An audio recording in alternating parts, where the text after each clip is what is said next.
Hello friends, welcome back to our channel. இந்த வீடியோவில் என்ன பார்க்க போகிறோம் பார்த்தீங்கன்னாக்கா, இந்திய அரசியலமைப்பில் கேட்கப்பட்ட முந்தைய ஆண்டு வினாக்கள் தான் பார்க்க போகிறோம். இந்தியன் கான்ஸ்டியூஷனில் கேட்கப்பட்ட ப்ரீவியஸ் இயர் கொஸ்டின்ஸ் தான் பார்க்க போகிறோம்.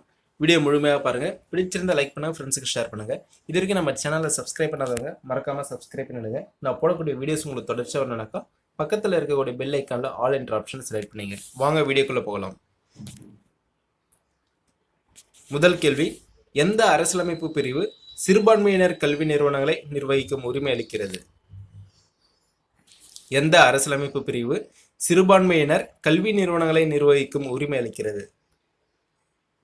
சரியான விடை ஆப்ஷன் பி, விதி 30. இரண்டாவது கேள்வி, டாக்டர் B.R. அம்பேத்கர் கருத்துப்படி அரசியலமைப்பின் எந்த விதி அரசியலமைப்பின் இதயமும் உயிரும் ஆகும்?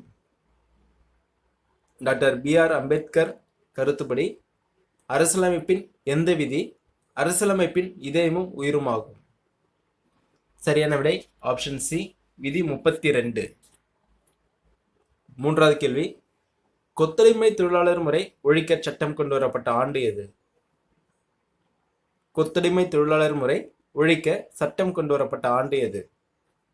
சரியான விடை ஆப்ஷன் பி, 1976.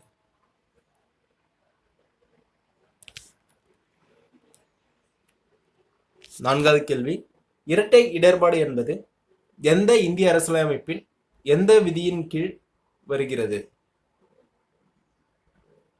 இரட்டை இடர்பாடு என்பது இந்திய அரசியலமைப்பின் எந்த விதியின் கீழ் வருகிறது?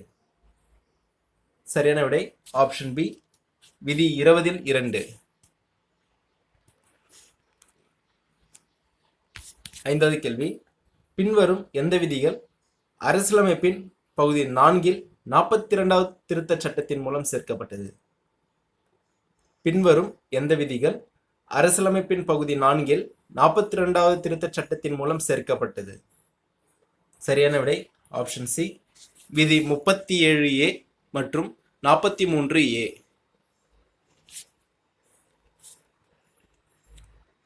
ஆறாவது கேள்வி, செய்ய தவறிய ஒரு குறிப்பிட்ட செயலை உடனடியாக செய்ய கோரி நீதிமன்றம் பிறப்பிக்கும் ஆணை. இவ்வாணை பிறப்பிக்கப்பட்டதும் குறிப்பிட்ட அலுவலர் அச்செயலை உடனடியாக செய்ய வேண்டியவர் ஆகிறார். செய்ய தவறிய ஒரு குறிப்பிட்ட செயலை உடனடியாக செய்ய கோரி நீதிமன்றம் பிறப்பிக்கும் ஆணை. இவ்வாணை பிறப்பிக்கப்பட்டதும் குறிப்பிட்ட அலுவலர் அச்செயலை செய்ய உடனடியாக செய்ய வேண்டியவர் ஆகிறார். என்ன ஆணைன்னு பத்தினாக்கா ஆப்ஷன் பி, செயலறுத்து நீதி பேராணை. ஏழாவது கேள்வி, இந்த ஒரு விதி இல்லாவிட்டால் அரசியலமைப்பு வீண். 32வது அரசியலமைப்பு விதியை தவிர வேறு ஒன்றையும் குறிப்பிட மாட்டேன். இவ்விதிதான் இந்திய அரசியலமைப்பின் ஆன்மாகவும் இதயமாகவும் விளங்குகிறது என்று கூறியவர் யார்? சரியான விடை ஆப்ஷன் பி, B.R. அம்பேத்கர்.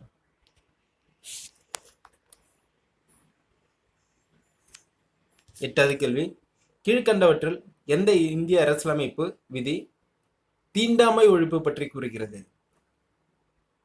கீழ்கண்டவற்றில் எந்த இந்திய அரசியலமைப்பு விதி தீண்டாமை ஒழிப்பு பற்றி கூறுகிறது?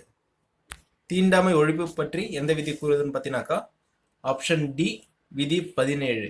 விதி 17 தான் தீண்டாமை ஒழிப்பை விளக்குகிறது.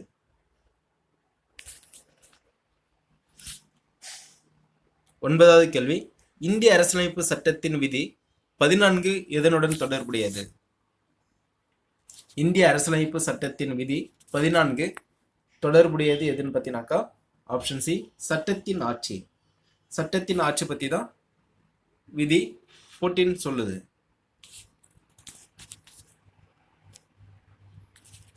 பத்தாவது கேள்வி, அரசு நெறிக் கொள்கையின் முக்கிய நோக்கமானது? அரசு நெறிக் கொள்கையின் முக்கிய நோக்கமானது. சரியான விடை ஆப்ஷன் சி, சட்டமன்றம் மற்றும் செயல்துறைக்கு கொள்கை உருவாக்கத்திற்கு நெறிகளை தருதல். 11வது கேள்வி, கல்வி உரிமை சட்டம் 2009 என்பது கீழ்கண்ட எதற்கு பொருத்தமற்றதாக இருக்கும்? கல்வி உரிமை சட்டம் 2009 என்பது கீழ்கண்ட எதற்கு பொருத்தமற்றதாக இருக்கும்? சரியான விடை ஆப்ஷன் சி, இலவச கல்வி. 12வது கேள்வி, கிராம பஞ்சாயத்துகளை உருவாக்குவதோடு தொடர்புடைய இந்திய அரசியலமைப்பு பகுதி எது? கிராம பஞ்சாயத்துகளை உருவாக்குவதோடு தொடர்புடைய இந்திய அரசியலமைப்பு பகுதி எது? சரியான விடை ஆப்ஷன் சி, அரசின் வழிகாட்டு நெறிமுறை கொள்கைகள். விதி 13, அடிப்படை உரிமைகளில் எந்த விதி பட்டங்கள் ஒழிப்பு பற்றியது?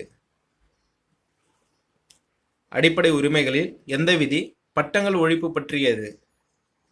சரியான ஆன்சர் ஆப்ஷன் டி, விதி 18.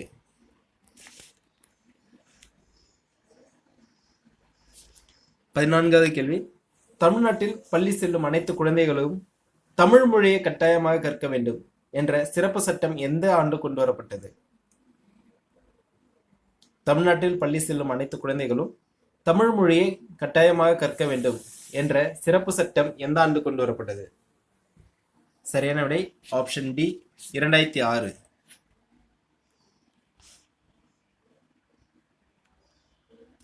15வது கேள்வி, இந்திய அரசியலமைப்பு சாசனத்தின் எந்த கூற்று இந்திய மக்களின் மகா சாசனம் என்று அழைக்கப்படுகிறது? இந்திய அரசியலமைப்பு சாசனத்தின் எந்த கூற்று இந்திய மக்களின் மகா சாசனம் என்று அழைக்கப்படுகிறது?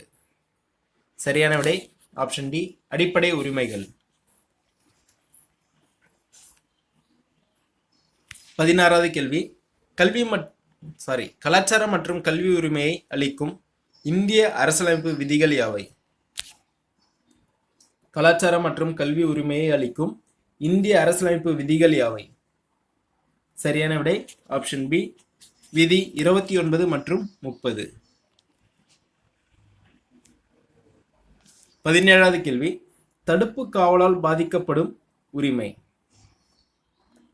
தடுப்பு காவலால் பாதிக்கப்படும் உரிமை.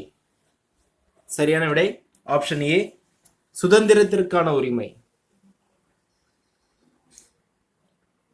வினாயன் 18, இந்திய அரசியலமைப்பில் காணப்படும் அடிப்படை உரிமைகள் எத்தனை பகுதிகளாக பிரிக்கப்பட்டுள்ளது? இந்திய அரசியலமைப்பில் காணப்படும் அடிப்படை உரிமைகள் எத்தனை பகுதிகளாக பிரிக்கப்பட்டுள்ளது? சரியான விடை ஆப்ஷன் ஏ, 6 பகுதிகள்.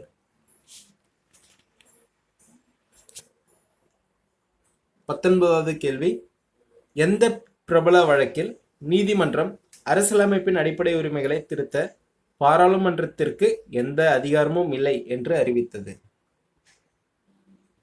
எந்த பிரபல வழக்கில் நீதிமன்றம் அரசியலமைப்பின் அடிப்படை உரிமைகளை திருத்த பாராளுமன்றத்திற்கு எந்த அதிகாரமும் இல்லை என்று அறிவித்தது? சரியான விடை ஆப்ஷன் சி, கோலக்நாத் வழக்கு. வினாயன் 20, இந்திய அரசாங்கம் பாரத் ரத்னா மற்றும் பத்மஸ்ரீ விருதுகளை எந்த விதியின் கீழ் உருவாக்கியுள்ளது? சரியான விடை ஆப்ஷன் பி, இந்திய அரசியல் சட்ட விதி 18. தேங்க்யூ ஃபார் வாட்சிங். வீடியோ பிடிச்சிருந்தா லைக் பண்ணுங்க, ஃப்ரெண்ட்ஸுக்கு ஷேர் பண்ணுங்க. இது வரைக்கும் நம்ம சேனலை சப்ஸ்கிரைப் பண்ணாதவங்க மறக்காம சப்ஸ்கிரைப் பண்ணிடுங்க. நன்றி.